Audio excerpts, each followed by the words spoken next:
my 2017 Toyota 86, my boosted 86, my baby girl, Samantha. She's back. Everything wrong right now, or everything that was wrong and everything wrong with my turbo 86 right now.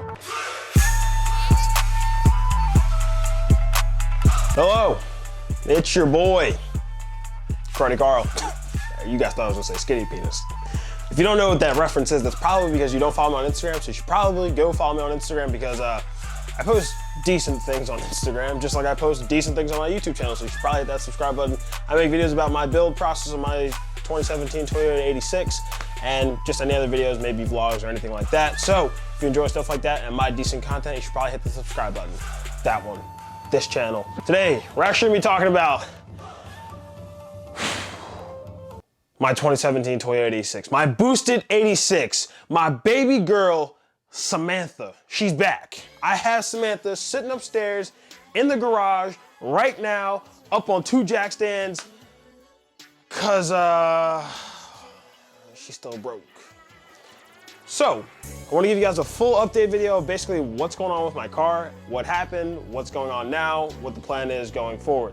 So, long story short, installed the turbo kit, started doing data logs with Delicious Tuning. Bill sent me over a couple of revisions, sent me over a base map. I did that, did the logs, blase, blase, wham, bam, thank you, man. We are to about, I wanna say maybe 3 weeks ago when my car, hold on. Oh, I thought the video was up there. But when my car died on the highway, which was maybe about 3 weeks ago now. So that day, my car died, I was out doing data logs. And so it died on the side of the highway. I got it towed to a shop that's around here called Andrew Tech. They brought my car in, and they wanted to do a whole bunch of stuff just so they could verify what was going on. So basically what they did is when they were there, they did a compression test. They checked over the whole motor, engine, coolant, injectors, which is a very big thing right now, and I'll explain why. My injectors, turbo kit, the whole install, they did a compression test, like I said.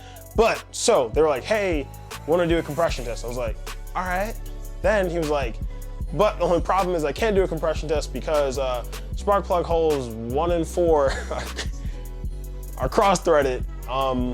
And so I gotta pull the motor because we'll have to re-tap those holes so that we can then do a compression test. And I was like, all right, shit. So $1,500 later, which was, I actually thought it was gonna be $2,900 because he thought they were gonna have to pull the motor, disassemble the whole turbo kit and all that, but they actually didn't have to do that. They were actually able to pull my motor out, re-tap those 2 holes, do a compression test, and everything was good. Then he said he heard a knock coming from my head that wasn't supposed to be there. But then after a little bit more investigation, they found out that my injectors actually shorted out and that the noise in my head was probably from oil dilution, from fuel getting in the head with the oil and whatnot. So basically what happened is my injector shorted out the first time. And so they fixed that, they fixed the wiring issue. My head was fine. Like he said, just drive it around. It should be okay, once everything gets back to normal. So got the car back, everything's back to normal. $2,900 turned into $1,500. Got my car back and everything was great. He said probably not to drive it for a little bit, only because on my coil packs, I actually lost, there's like 1 clip on each coil pack that goes on the top of the coil pack and it sits on to where it connects to the harness. I lost those clips except 1. So he said, you probably shouldn't drive it just because it might jiggle loose and cause problems down the line. I said, all right, cool. So I've been trying to find a place that has them, but I haven't. But Bill sent me an updated tune. So I said, all right, I'm gonna go get gas. And this was about maybe a week and a half later. I was like, I'm gonna go get gas, go to the gas station to get gas. It'll be fine, just do, I think an idle log and just a simple cruise log and send that back. So I go to do the logs, I do the logs, I get gas, I stop at a gas station, the first gas station was closed on the inside.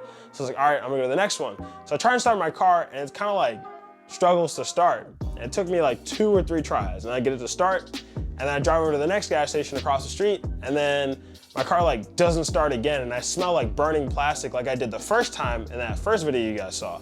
And I'm still trying to figure it out and it's coming from the same spot on the back of my motor, right by my starter. But this time I took it to Andrew Tech again and I had it towed there and they called me up about a week and a half later because they were booked up and they were like, hey, it was your starter.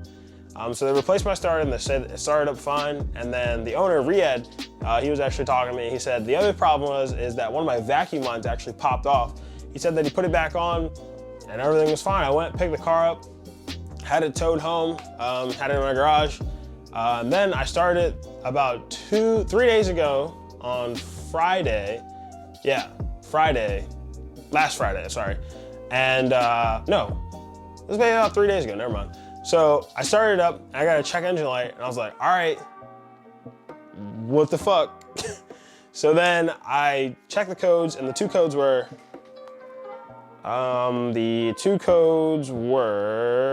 hold on, stand by, P0171, which is System Lean Bank 1, and then P1170, which is, I have a screenshot of that. It's like Performance Fuel Injector System doesn't come on DTC. I think I said that right, I could be wrong. So basically what's happening is I have these two codes, and I'm not really sure why. Checking through the forums and talking to different people, some people say that it could be my ESVA or EVAP. It's like this little solenoid that sits right under your manifold. It has two hoses. One hose goes from that into the manifold, and then another hose comes out and goes, it's like a fuel ventilator or fuel, god damn it, I can't remember. But basically it just carries like fuel gas. Oh, I have a picture right here. Oh, damn it, hold on. Please hold. It's a fuel vapor feed hose. And so there's those two hoses and they're not clamped. So I've been told by a lot of people, like, make sure that those are clamped on and make sure that they're like on there. And so I took my throttle body off today, looked under there, everything is on, nothing is popped off or anything like that. Nothing seems a little weird. I do have a P3 gauge, and it does have a boost hose that is tapped from the brake booster, and one of the hoses that comes off the back of the manifold, and it is tapped in. So there's a T piece right there, and it runs to the inside of my car to the gauge.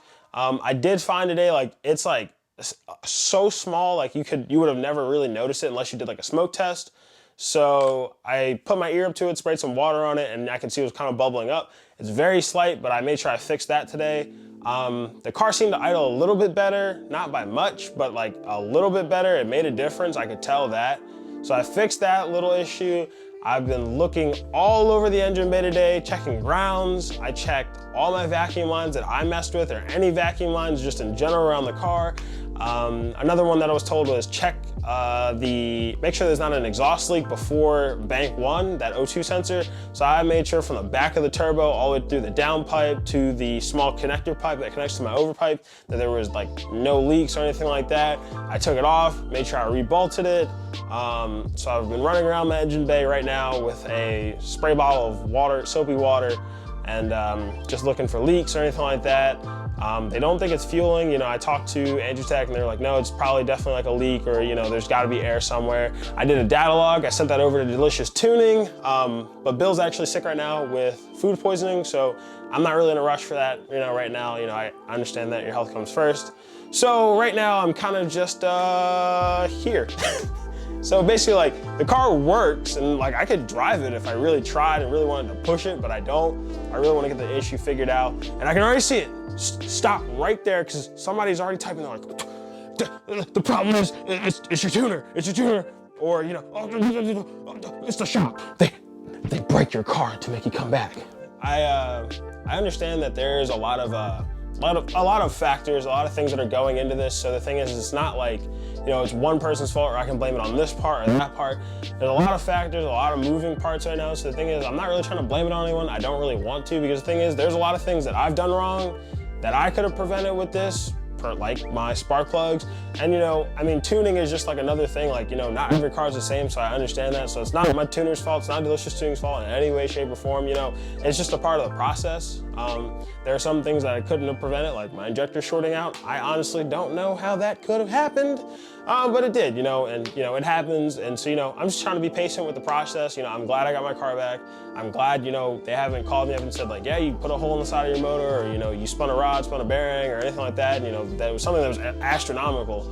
But you know, it has been a frustrating process, but like, I'm glad like it's starting to smooth out, and like this is, you know, in the grand scheme of things, this is not as bad as what it could be. So the thing is, it's probably a simple issue, something I'm overlooking, or you know, something like that. So you know, I'm just trying to take my time, look over everything. I sent a log over to Delicious Tuning, so you know, whenever Bill gets back and he's feeling better and he can look at the log and say like, hey, you know, maybe it does look like there's extra air, there is a leak somewhere, you know, we can figure that out and just kind of get on with the process. But you know, right now, car's home, car is technically, you know, working. I drove it, you know, it's fine right now. It's just, you know, this small issue, and so, you know, just taking it day by day, you know. I can't really complain, car's home, I'm happy, car works. And so, you know, Samantha's good, you know, Samantha's back in the garage. So once I get that figured out, then I'll be able to finish up the tuning process.